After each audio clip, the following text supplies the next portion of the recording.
So I just heard two things in the most recent My First Million podcast where Sean goes to New York and he comes back with 5 lessons that he learned. And the two things that really stuck with me were trust and marketing. And they really broke these things down so it's very easy to understand. So I highly recommend going to listen to the whole podcast. But when they talk about trust, they talked about Jack, the guy who started the brand Yes Chef, and they talked about how anytime he talks about food, you're listening because he's going to talk about the best food in the world and you're going to want to eat that food. And I was like, that's pretty accurate because I follow him on Instagram, and anytime he shouts out a certain restaurant or something, I put it in my list pretty much. There was a restaurant in LA called Le Coupe. Went there, got the chicken sandwich. It was the best chicken sandwich I ever had in my life. You want to be a trusted source in your industry because trust is going to go a long way in the future, especially since we have AI, and they even talked about this. There's going to be so many deep fakes out there. You're not going to know necessarily what's real and what's not real.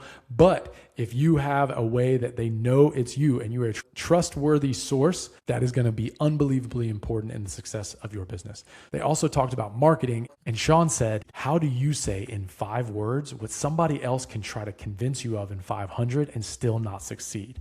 I thought that was so powerful because you need to be concise in your message, but you also need to have a major impact when you say something. And so they talked about marketing kill shots. Marketing kill shots are something like Taylor came here 2 nights in a row. And that's a restaurant that they were eating at. And it's such a big flex when you say Taylor Swift came to eat here 2 nights in a row. That's all that needs to be said. Taylor came here 2 nights in a row. And then also they were talking about denim, and Sam said, it's like history you can wear. And so those little taglines, or as Sean would say, marketing kill shots, are something you need to come up with and try to figure out for your business. I know I'm going to be thinking about it for Flybodies. And in that same vein of marketing, they asked this question: what's the one word you're ultimately selling to a person?